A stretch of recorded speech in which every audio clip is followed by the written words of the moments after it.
अस्सलाम वालेकुम, मैं हूं फखर दुरानी और आप देख रहे हैं फैक्ट चेक पाकिस्तान। आज 4-5 मौज़ूआत पे बात करेंगे। सबसे पहले बात करेंगे अल कादिर यूनिवर्सिटी ट्रस्ट के हवाले से, जिसमें इमरान खान को अगले कुछ दिनों में सजा होने वाली है। इस यूनिवर्सिटी में दरअसल टोटल तलबा कितने दाखिल हैं, कितने स्टूडेंट्स पढ़ रहे हैं और रूहानियत की तालीम या इस्लामियात की तालीम कितने स्टूडेंट्स ले रहे हैं, तफसीलन इस पे बात होगी और इन तमाम सवालों के आपके जवाब दूंगा। दूसरे नंबर पे बात करेंगे हुकूमत और पीटीआई के दरमियान मुज़ाकरात में आगे कोई पेशरफ्त नजर नहीं आ रही। सेनेटर इरफान सिद्दीकी ने कहा उनके लिए नतीजा ज्यादा इंपॉर्टेंट लगता है डेडलाइन की बजाय, जबकि पीटीआई 31 जनवरी की डेडलाइन से आगे पीछे नहीं हो रही। इस पे तफसीलन बात होगी। तीसरे नंबर पे बात करेंगे साइबर क्राइम के हवाले से मुल्क में जो बढ़ते हुए जराइम हैं, उसमें 5 साल का पार्लियामेंट को रिकॉर्ड पेश किया गया है, जिसके मुताबिक 6,39,000 कंप्लेंट्स दर्ज कराई गई हैं एफआईए को। इसकी मजीद तफसीलात क्या है, इस पे भी बात होगी। चौथे नंबर पे बात करेंगे पाकिस्तान में तनख्वाहदार तबके का जो टैक्स देने का इस साल का जो नया रिकॉर्ड सामने आया, उसमें तीसरे नंबर पे तनख्वाहदार तबका है। पहले 2 नंबर्स पे कौन कौन से सेक्टर्स हैं और तनख्वाहदार तबका कितने टैक्स दे रहा है, तफसीलन इस पे भी बात होगी। और 5वें नंबर पे बात करेंगे काले जादू के हवाले से। एक इंटरेस्टिंग बिल सामने आया है पार्लियामेंट में, जिसमें काले जादू करने वालों के ऊपर पाबंदी लगाने और उनको सजा देने का मुतालबा किया गया है। ये किसने बिल पेश किया है और इसके ऊपर क्या इंटरेस्टिंग बहस हुई, तफसीलन इस पे भी बात होगी। और छठे नंबर पे बात करेंगे रूस और यूक्रेन के दरमियान जंग में शिद्दत अख्तियार करते जा रहे हैं, इसकी वजह क्या है, क्या ट्रंप कोई सीज फायर करा सकता है और रूस और यूक्रेन के दरमियान कोई डील या इसके हवाले से कोई मायदा तय करा सकता है, तफसीलन इस पे भी बात होगी। सबसे पहले बात कर लेते हैं अल कादिर यूनिवर्सिटी ट्रस्ट के हवाले से। आपके इल्म में है कि एनसीए स्कैंडल जो 190 मिलियन पाउंड मलिक रियाज के बरतानवी नेशनल क्राइम एजेंसी ने पाकिस्तानी हुकूमत को वापस करने के लिए राब्ता किया। इमरान खान ने बजाय इसके कि वो पैसे जो है वो सरकारी खजाने में जमा कराने के मलिक रियाज का जो सुप्रीम कोर्ट को जुर्माना अदा करना था, उस मद में सुप्रीम कोर्ट के ही अकाउंट में ये पैसे जमा करा दिए और उसके इवज इमरान खान को 458 कनाल जमीन और सैकड़ों मिलियंस के जो डोनेशंस है नकदी, वो दिए गए इमरान खान और बुशरा बीबी को। और ये जिन दिनों में ये जो काबीना ने इसकी मंजूरी दी, नेशनल क्राइम एजेंसी का जो पैसा है वो मलिक रियाज के जुर्माने वाले अकाउंट में जमा कराने, उसके फौरी बाद एक ट्रस्ट रजिस्टर होता है, फिर जमीन उसके नाम पे, इमरान खान के नाम पे ट्रांसफर हो जाती है। बहरहाल ये तफसीलात पहले भी मैं आपको बता चुका हूँ। तो इस हवाले से मेरी ये कोशिश थी कि ये पता कर सकूं कि ये जो यूनिवर्सिटी जिसको इतनी ज्यादा हाइप दी गई और ये कहा गया, कल अलीमा खान की तरफ से ये कहा गया कि सुन्नत नबवी हजरत मोहम्मद सल्लल्लाहु अलैहि वसल्लम की तालीमात देने के लिए जो यूनिवर्सिटी बनाई गई थी उसको टारगेट किया जा रहा है, गोया इसको मजहबी टच दिया जा रहा था। तो मैंने इस हवाले से फिर ये कोशिश की कि जो मुतलका यूनिवर्सिटी है उसका रिकॉर्ड और उसका जो ओवरऑल जितने भी स्टूडेंट्स हैं उसके हवाले से पता कर सकूं। तो उस हवाले से मैंने जो यूनिवर्सिटी के एग्जीक्यूटिव डायरेक्टर हैं डॉक्टर अमजद रहमान, उनसे बात की और उनसे पूछा तमाम तफसीलात के टोटल स्टूडेंट्स यूनिवर्सिटी के कितने हैं। ये यूनिवर्सिटी 2021 में इसने बाकायदा क्लासेस का आगाज किया था और 2025 जनवरी तक जो टोटल स्टूडेंट्स की तादाद है वो इस टाइम 200 स्टूडेंट्स इस यूनिवर्सिटी में इनरोल्ड हैं। 200 में से जो पहले साल 2021 में जो तलबा जिन्होंने दाखिला लिया था वो 41 थे। फिर दूसरे साल जो जितने तलबा ने इसमें एडमिशन लिया था वो 61 थे। तो पहले 2 सालों में 100 स्टूडेंट्स इस जो अल कादिर ट्रस्ट यूनिवर्सिटी है उसमें उन्होंने दाखिला लिया और फिर जो 2024 और ये 25 जनवरी तक ये टोटल मिला के 200 स्टूडेंट्स हैं जो कि इस टाइम इनरोल्ड हैं। और इस हवाले से फिर मैंने उनसे पूछा कि इसमें से इस्लामिक स्टडीज के कितने स्टूडेंट्स हैं, तो उस पर डॉक्टर अमजद रहमान ने ये बताया कि जो BS इस्लामिक स्टडीज उनका प्रोग्राम है उसमें टोटल 30 स्टूडेंट्स हैं और जो BS मैनेजमेंट का एक जो प्रोग्राम है उसमें इनके जो टोटल स्टूडेंट्स हैं वो 70 हैं, यानी 30-70 की रेशो है जो स्टूडेंट्स की। तो फिर मैंने उनसे पूछा कि इस यूनिवर्सिटी का बुनियादी मकसद तो इस्लामिक स्टडीज और ये सीरत नबी सल्लल्लाहु अलैहि वसल्लम के हवाले से ये ज्यादा बुनियादी मकसद था, तो स्टूडेंट्स तो वो ज्यादा होने चाहिए। तो उस पर उन्होंने कहा कि इस्लामिक स्टडीज में जो तलबा हैं उन्होंने कम ही एडमिशन के लिए अप्लाई किया है, जबकि मैनेजमेंट साइंसेस में ज़्यादा तलबा ने वो किया है। यही वो वजह है कि इस्लामिक स्टडीज़ में सिर्फ 30 जो स्टूडेंट्स हैं वो उन्होंने एडमिशन लिया है। बहरहाल फिर मैंने उनसे पूछा कि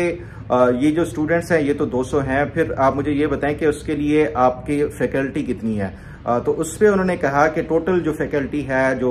अलकादिर यूनिवर्सिटी ट्रस्ट है उसकी वो टोटल है 12 रेगुलर जो स्टाफ है, जो फैकल्टी है, जिसमें से 7 PhD होल्डर्स हैं और बाकी 5 जो है वो मास्टर्स डिग्री होल्डर हैं जो कि वहाँ पे पढ़ा रहे हैं। उसके अलावा जो विजिटिंग फैकल्टी है जो कि वक्तन फवक्तन विजिटिंग लेक्चर देते हैं,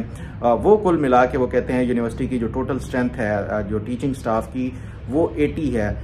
फिर मैंने उनसे ये भी पूछा कि यूनिवर्सिटी क्या इसको बाकायदा यूनिवर्सिटी का स्टेटस भी दिया हुआ है, मिला हुआ है या नहीं मिला हुआ, क्या चार्टर आपने हासिल किया है और पंजाब हायर एजुकेशन कमीशन से आपको इसका एक्रेडिटेशन मिला है या नहीं मिला। तो उस पर उन्होंने कहा कि फिलहाल हमें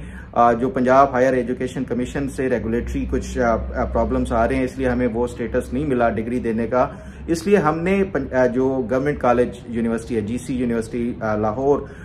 उससे एफिलिएशन सर्टिफिकेट लेते हैं और हर साल हम रिन्यू करते हैं जो एफिलिएशन का सर्टिफिकेट है गवर्नमेंट कॉलेज यूनिवर्सिटी से। तो गोया वो कहते हैं कि ये अभी फिलहाल यूनिवर्सिटी नहीं है, कॉलेज है, मजीद हम इसको एक्सपेंड करना है, ताहम हमें कुछ जो रेगुलेटरी मसाइल हैं और उसके साथ साथ जो हुकूमत की तरफ से भी कुछ प्रॉब्लम्स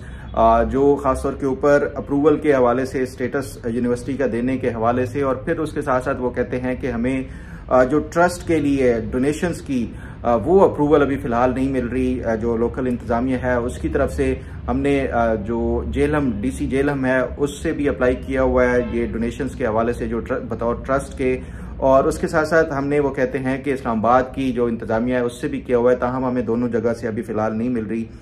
तो उस पर वो कहते हैं कि हमारे जो एनुअल जो एक्सपेंडिचर हैं टोटल यूनिवर्सिटी के वो कोई 6 से 7 मिलियन यानी 60 से 70 लाख रुपए हमारा सालाना खर्चा है यूनिवर्सिटी का। और बाकी वो कहते हैं कि जो स्टूडेंट्स 95% स्टूडेंट्स हैं वो उनको फ्री ऑफ कॉस्ट एजुकेशन दी जा रही है स्कॉलरशिप के ऊपर। 5% जो कि वेल ऑफ हैं वो खुद पे करते हैं, और अगर कोई अफोर्ड नहीं कर सकता तो उसके लिए इंडिविजुअल डोनर्स भी होते हैं जो ये कहते हैं कि स्टूडेंट्स को हम फंड कर देते हैं इनकी जो एजुकेशन के हवाले से। और उसके साथ साथ उन्होंने डॉक्टर अमजद रहमान ने ये भी बताया कि 50 स्टूडेंट्स ऐसे हैं जिनको हम फ्री मील दे रहे हैं 3 टाइम का। ये फ्री मील पे वो कहते हैं हमें जो है वो माहाना 5 लाख रुपए हमारा खर्चा आता है, लेकिन ये कोई लोकल डोनर्स वगैरह ये माहाना खर्चा वो अदा कर देते हैं, जिसकी वजह से हम फ्री मील्स दे रहे हैं। बहरहाल ये जो इमरान खान ने और बुशरा बीबी ने ये तासुर दिया हुआ था कि ये एक रूहानियत से भरपूर तालीम देने के लिए एक ऐसा इदारा है, लेकिन उसकी जो रियलिटी है वो उसके बिल्कुल अगेंस्ट है कि टोटल स्टूडेंट्स में से 30 स्टूडेंट्स जो है वो सिर्फ इस्लामिक एजुकेशन की स्टडीज, जो कि बाकी आम यूनिवर्सिटीज भी वही तकरीबन सेम कोर्सेज वगैरह पढ़ा रहे हैं। तो ये इसकी तरफ से जो तमाम इंफॉर्मेशन है जो अलकादिर यूनिवर्सिटी ट्रस्ट के हवाले से कि ये यूनिवर्सिटी के लिए जिसके लिए बनाया गया था, एक तो यूनिवर्सिटी का स्टेटस नहीं मिला, फिर वो स्टूडेंट्स भी पूरे नहीं हैं, और उसके साथ साथ ये कि रूहानियत के हवाले से ये जो कहा जा रहा था और दावा किया जा रहा था वो भी सामने आ गया है कि सिर्फ 30 स्टूडेंट्स हैं जो कि BS इस्लामिक स्टडीज़ वो पढ़ रहे हैं। और ये इस्लामिक स्टडीज़ का जो है वो तकरीबन हर यूनिवर्सिटी, हर कॉलेज बाकायदा तौर के ऊपर वो स्पेशलाइज्ड डिग्री भी वो कराता है। तो इसमें क्या कोई ख़ास बात है जिसको ये मजहबी रंग दे के वो किया जा रहा है कि ये उसको टारगेट किया जा रहा था। बहरहाल ये वो तफसीलात थी, मैंने सोचा कि आपके साथ शेयर कर सकूं। अब ज़रा बात कर लेते हैं हुकूमत और PTI के दरमियान मुज़ाकरात के हवाले से। बज़ाहिर यही लगता है कि कोई पेशरफ्त नहीं होगी। सलमान अकरम राजा ने कल ये बयान दे दिया है कि वो कल तहरीरी तौर के ऊपर अपने मुतालबात जो हुकूमती कमेटी है उसको वो जमा करा देंगे। अब उसके बाद हुकूमत के ऊपर डिपेंड करता है कि वो मुज़ाकरात को आगे जारी रखना चाहता है या नहीं रखना चाहता। साथ ही जो इनकी तरफ से मुतालबा है वही जो कमीशन बनाने के हवाले से, इस पे सेनेटर इरफान सिद्दीकी से बात हुई तो वो ये कहते हैं कि हमारे लिए ये मैटर नहीं करता कि जो मुज़ाकरात हैं वो 31 जनवरी तक जारी रहते हैं या कब। हमारे लिए मैटर करता है कि इसका आउटकम क्या होता है, कि नतीजा खेज होना चाहिए। इसलिए जो हुकूमत की तरफ से जो बज़ाहिर यही लगता है कि हुकूमत को कोई जल्दी नहीं है ये मुज़ाकरात में या इमरान खान के मुतालबात के हवाले से, क्योंकि उसमें जो 7 मुख्तलिफ पार्टीज़ के जो अरकान हैं जो हुकूमती कमेटी की तरफ से शामिल हैं, उन तमाम अरकान ये जो पार्टीज़ हैं उन तमाम को कॉन्फिडेंस में लेना, उनकी लीडरशिप को कॉन्फिडेंस में लेना है, फिर जो भी फैसला करना होगा वो मुत्तफ़िक़ा तौर के ऊपर करना है। इसलिए बज़ाहिर यही लगता है कि ये जो 31 जनवरी तक की डेडलाइन दी गई है PTI की तरफ से, उसके ऊपर कोई अमल दरामद होते हुए नज़र नहीं आ रहा। अब देखना ये है कि क्या इमरान खान फिर मज़ीद आगे डेडलाइन बढ़ाते हैं या फिर वो मुज़ाकरात का इधर ही एंड कर देते हैं। बज़ाहिर यही लगता है कि इमरान खान के पास कोई और ऑप्शन है नहीं, क्योंकि जो ट्रंप के ऊपर तकिया किया जा रहा था कि ट्रंप आके इमरान खान को रिहा करवाएंगे, बज़ाहिर यही लगता है कि ट्रंप की तरफ से भी जो अपने उन्होंने वहाँ पे इश्यूज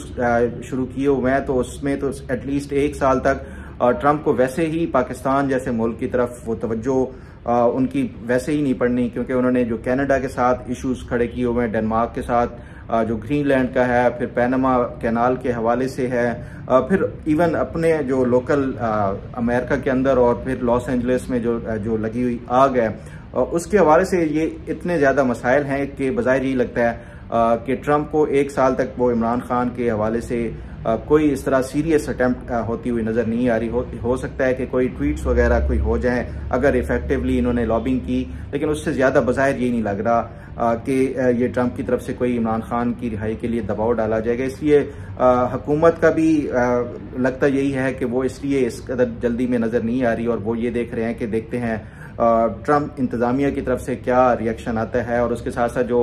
इनके मुकदमात हैं वो उसके क्या फैसले आते हैं, क्योंकि अब जो इमरान खान और जो दीगर PTI के अरकान हैं उनका 9 मई के हवाले से भी बाकायदगी से रोज़ाना उसकी समाअत होना शुरू हो गई है। तो ये 190 मिलियन पाउंड के अलावा इमरान खान के लिए 9 मई के मुकदमे में भी कोई लंबी सजा हो सकती है, इसलिए हुकूमत को बज़ाहिर कोई जल्दी नज़र नहीं आ रही। बहरहाल इस पर मज़ीद जो अपडेट और इंफॉर्मेशन होगी वो आपके साथ शेयर करूँगा। अब ज़रा बात कर लेते हैं जो तनख्वाहदार तबके के हवाले से टैक्स के नए FBR की तरफ से डाटा इशू किया गया है। उसके मुताबिक जो टोटल जो तनख्वाहदार तबका है वो कोई 368 बिलियन रुपए जो टैक्स है उन्होंने अदा किया है तनख्वाहदार तबके की तरफ से जो FBR को मिला है। पहले नंबर पे जिसने सबसे ज़्यादा जिस सेक्टर ने टैक्स अदा किया है वो कॉन्ट्रैक्ट्स, जो कि चाहे वो गवर्नमेंट के हों, प्राइवेट कॉन्ट्रैक्ट्स वगैरह हों, उसकी मद में जो टैक्स वसूली है वो कोई 496 बिलियन रुपए उससे FBR को मिला है। दूसरे नंबर पे जो बैंक्स का जो प्रॉफिट और उसके हवाले से उसके ऊपर जो टैक्स रेवेन्यू जो कलेक्शन है वो है वो तकरीबन जो बैंक्स की तरफ से वो किया गया 489 बिलियन रुपीस है। और फिर तीसरे नंबर पे 368 जो तनख्वाहदार तबका है ये उसकी तरफ से वो किया गया है। अब हुकूमत को ये इस हवाले से पहले भी ऑलरेडी मुख्तलिफ जो सेक्टर्स हैं और जो खासतौर के ऊपर तनख्वाहदार तबका है वो अपनी आवाज़ बुलंद कर चुका है कि सारा ज़्यादातर जो बोझ है तनख्वाहदार तबके के ऊपर, हालांकि ट्रेडर्स हैं, मुख्तलिफ और इंडस्ट्रीज़ हैं जिनकी तरफ से ज़्यादा टैक्स दिया जाना चाहिए था लेकिन वो नहीं किया जा रहा है। लेकिन क्योंकि इसमें जो तनख्वाहदार तबका है वो आसान टारगेट है कि आपको डायरेक्टली एट सोर्स ही वो काट लिया जाता है, टैक्स काट लिया जाता है, तो इसलिए ये हुकूमत को बजाय इसके कि ये ज़्यादा बोझ तनख्वाहदार तबके के ऊपर वो करने के, ताजिर की जो कम्युनिटी है वो कितनी बड़ी कम्युनिटी है, अगर उसके ऊपर उसमें बाकायदा संजीदगी से ये गौर किया जाए। क्योंकि हुकूमत का हमने देखा है कि पिछली जितनी भी हुकूमतें आई हैं उनकी तरफ से हमेशा जब भी ताजरों की तरफ से एहतजाज और हड़तालें शुरू की जाती हैं, हुकूमत दबाव में आके ये अपना जो फैसला है वो उसको विड्रॉ कर लेती है। हमने देखा था कि जो PDM के दौर में मिफ्ता इस्माइल की तरफ से एक सीरियस कोशिश की गई थी टैक्स लगाने की, क्योंकि उसमें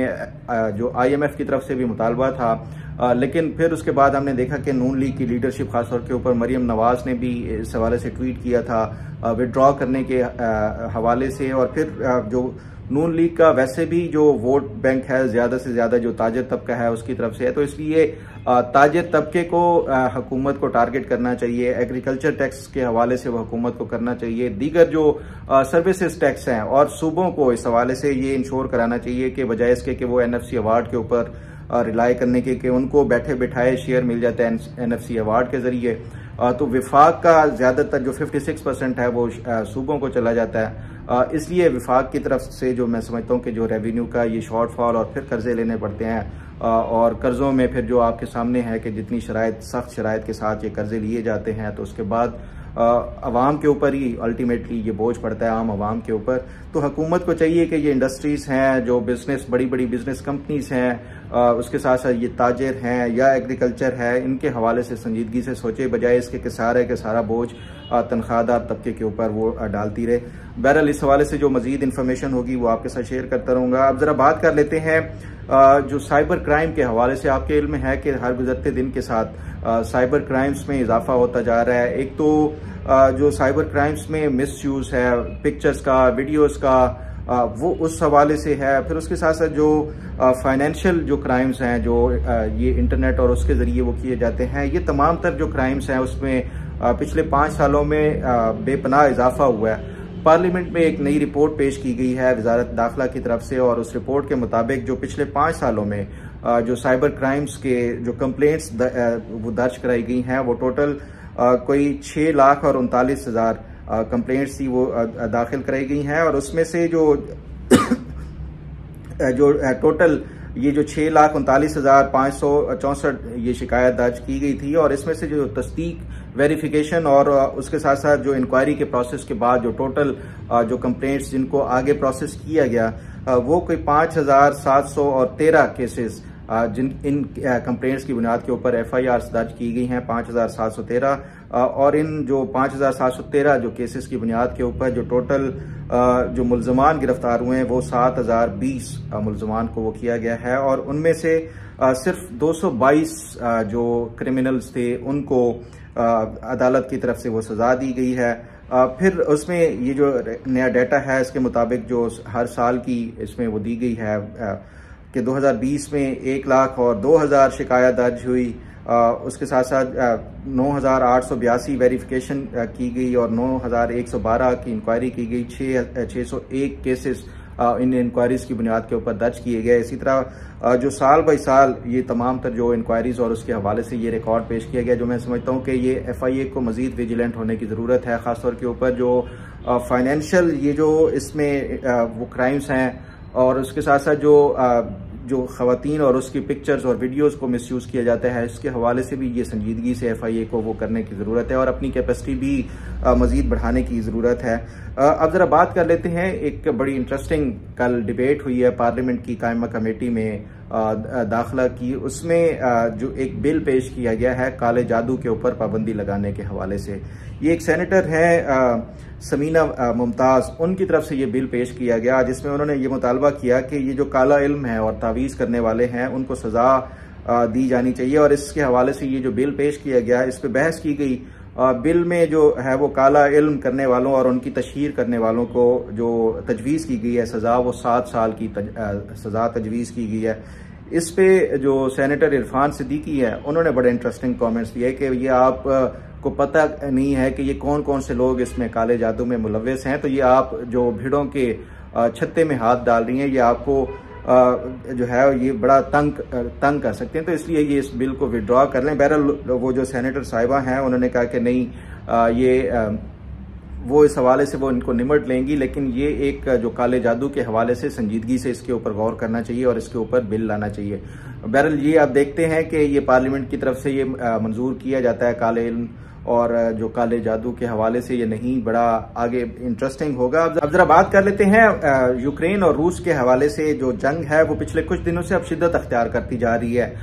कल एक यूक्रेन की तरफ से एयर स्ट्राइक की गई है और बड़ा डीप जाके रूस के अंदर जो स्ट्रेटेजिक इंपॉर्टेंस के कुछ जगह हैं उसको टारगेट किया गया है यूक्रेनियन एयरफोर्स की तरफ से, और कुछ फैक्ट्रीज और पावर हाउसेज और इस तरह की जो अहम इंस्टॉलेशंस और उसके साथ साथ जो स्ट्रेटेजिक एसेट्स थे उसके ऊपर अटैक किया गया। और यूक्रेन की तरफ से ये दावा किया जा रहा है कि वो बड़ा हैवी नुकसान पहुंचाया गया रशियन फोर्सेस को इस हवाले से, जबकि रूस की तरफ से ये दावा किया जा रहा है कि ये जो रूस के अंदर होने वाले हमले यूक्रेन की तरफ से हैं उसमें जो असला इस्तेमाल किया जा रहा है और जो मिसाइल इस्तेमाल किए जा रहे हैं वो बरतानिया और अमेरिका साख्ता है। यानी वो इल्ज़ाम लगा रहा है कि अमेरिका और बरतानिया यूक्रेन की मदद कर रहे हैं रूस के अंदर अटैक्स करने के हवाले से। तो ये जो शिद्दत हर गुजरते दिन के साथ बढ़ती जा रही है यूक्रेन और रूस के दरमियान, इसकी वजह दरअसल क्या है? इसकी वजूहात जो है वो जो ट्रंप है उनकी तरफ से ये ऐलान किया गया था, अमरीकी जो नौमुंतखब सदर हैं उनकी तरफ से, कि वो आते ही यूक्रेन और रूस की जंग को वो बंद कराएंगे और सीज फायर के हवाले से कोई इनका एग्रीमेंट करवाएंगे। साथ साथ ट्रंप ने यह भी अंदिया दिया था कि वो यूक्रेन की मदद मजीद देना वो बंद कर देंगे। अब सवाल ये है कि अमेरिका यूक्रेन की मदद क्यों कर रहा था और बरतानिया और दूसरे जो यूरोपियन यूनियन के ममालिक हैं वो मदद क्यों कर रहे थे। दरअसल जो अमेरिका और बरतानिया और जो यूरोपियन यूनियन है वो ये चाहते थे कि यूक्रेन को नेटो में शामिल किया जाए। यूक्रेन जब नेटो में शामिल हो जाता तो नेटो यानी ये जो इत्तेहादी फोर्सेस हैं ये रूस के दरवाजे के ऊपर आ जाती और रूस ये किसी सूरत भी नहीं चाहता था। और यही वो वजह है कि प्रीएम्प्ट करके रूस ने 2022 में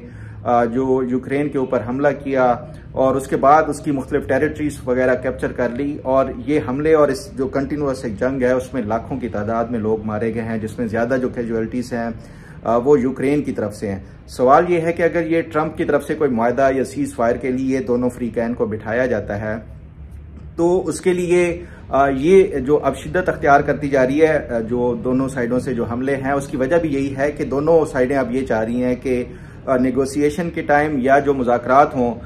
उसमें अपर हैंड उसका ही होगा जो सबसे ज्यादा नुकसान पहुंचाएगा अपने जो मुखालिफ को। इसलिए ये अब दोनों साइडों से ये मुज़ाकरात से पहले एक शिद्दत अख्तियार